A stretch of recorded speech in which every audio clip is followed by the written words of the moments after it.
Hey, this is Connor with Biker's Edge. Today we are talking about cold weather riding.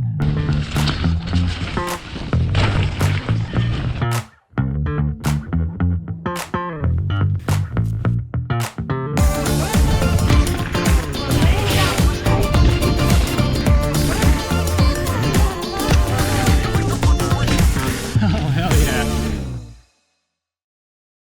Not all of us are Southern Californians where it's 80 degrees every day and sunny, so a lot of us have to ride in cold weather.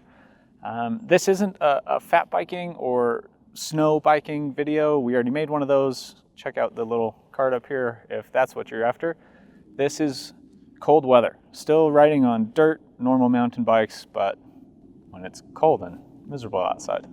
All right, so we're gonna jump into a few different tips. We're gonna cover when and where to ride, how to dress, which honestly is kind of one of the hardest things. Like, I thought I learned how to dress myself when I was 7, but it gets really, really hard to prepare for outdoor cold weather biking. And then we're gonna cover a few bike tips and just general how to ride when things are kind of sloppy and snowy and icy. So let's jump into the when and where. This time of year, kind of in the shoulder season, we get into this like freeze thaw cycle where sun comes out, melts everything, refreezes at night. The idea is you want to get out early in the morning before the sun comes out and thaws all the moisture that's in the dirt for a couple of reasons. If you can get on frozen dirt, it's super tacky, super predictable. It's actually really, really good for riding. It's once the sun hits it and it starts to melt, it gets a little sloppy, a little muddy.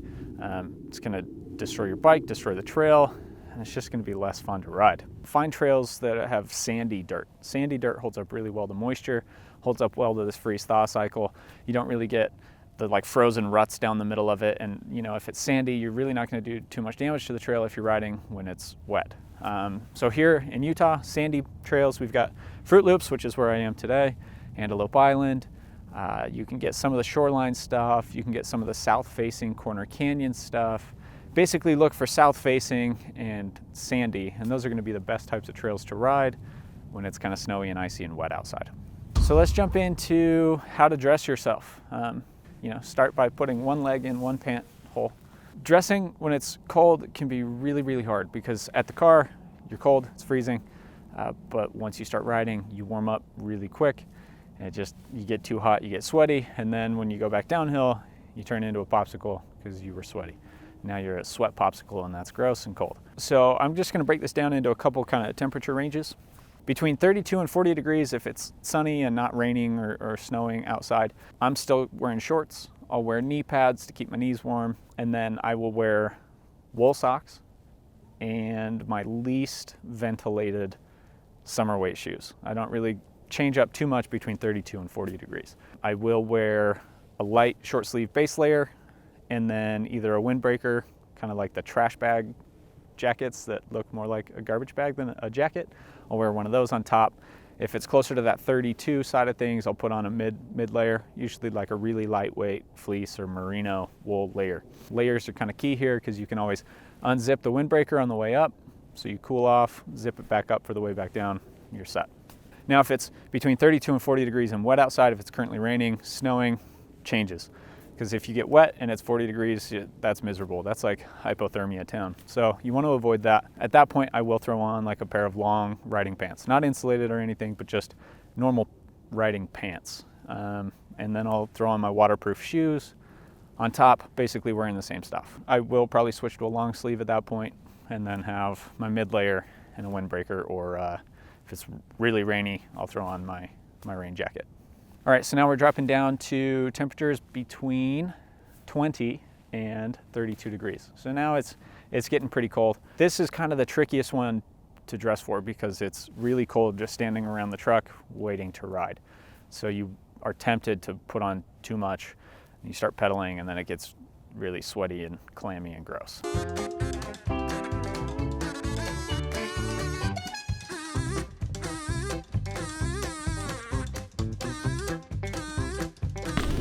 This is called overdoing it. If it's closer to the upper range, like the 32 degree range here, I'm still wearing shorts, but I'll probably put on some long johns underneath.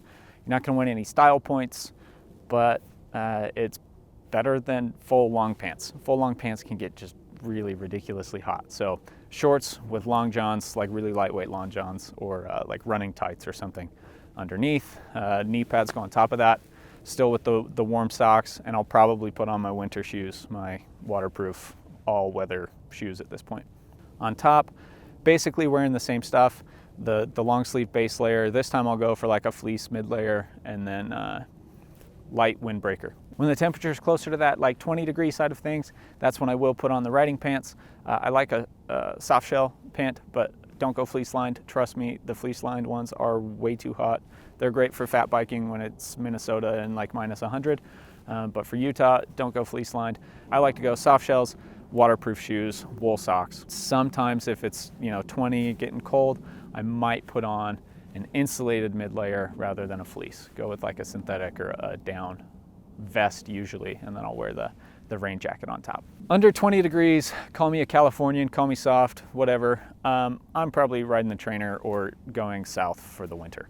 That said, I have ridden my fair share of days under 20 degrees, and honestly, I'll wear the same stuff as before and just suffer more. The biggest challenge with under 20 degrees is keeping your hands, ears, and feet warm. The core stays warm with all the stuff we've already talked about.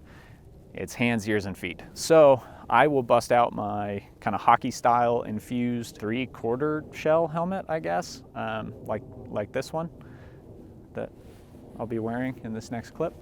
So I'll bust that out, keeps the wind off of my ears, helps. I might put like a light little headband on just to cover up my ears. Shoes, I'll put on my thickest wool socks. I do have some like little shoe booty covers. They don't work super well with mountain bike pedals or mountain bike shoes, but they do exist. You can put those on, keeps the shoes dry. And then hands, honestly, are the biggest thing. You can't go like full winter weight ski gloves, or you can't feel the bars, you can't feel the brakes, you can't shift, and it just isn't fun. You can't feel anything, and your hands are still cold. Really, if it's getting pretty cold, you can't really avoid it. You're wearing pogies or bar mitts, and just be prepared for weird looks and not being able to do suicide no-handers. I like to make a couple of changes to my bike setup for when things are really cold. A couple of reasons. The dirt's different. The dirt's really, really hard when it's frozen.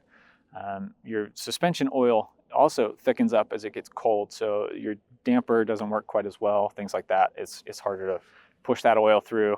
And then your tires, the rubber in the tires, I might be 100% making this up, but I swear the rubber freezes and it gets less grippy and harder.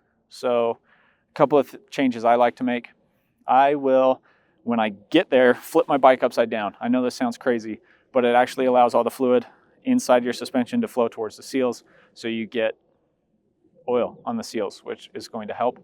And then I'll bounce around in the parking lot just a bit before I get going and do my best to warm that oil up so it gets back to its regular consistency, flows through the damper, and works well. I also like to drop the PSI in my tires just a couple. You don't want to go too far because you still don't want to flatten. You want a tire that corners well, but like I said, the rubber gets hard and the dirt gets hard. So I think if you let a little bit of air out, you get a little more traction, and then you don't get that like really rattly feel from running too firm of tires. Now just into a couple of riding tips. Like I said earlier, trail conditions can vary so much day to day, but also from 9 a.m. to 10 a.m. or 8 a.m. to 9 a.m. So I kind of ease into it, kind of get a feel for the traction, make sure that I don't just go whole hog until I know kind of what the limits are with traction. A couple of things to look out for. Shady spots, you're going to have ice and snow there. So be prepared for running into ice and snow, and kind of watch out for those shady spots. But almost what's worse is if you're riding in the shade or riding frozen dirt all day, and there's been a jump baking out in the sun and all that moisture is melting, that jump's getting soggy. Worst thing is coming into that and slipping out on the lip of the jump. So that's about going to wrap it up for cold weather riding tips. If there are any that I missed, let me know in the comments below. I'll totally ignore you and won't acknowledge that I'm wrong, but do it anyway, I guess. Thanks for sticking around, and we'll see you next time.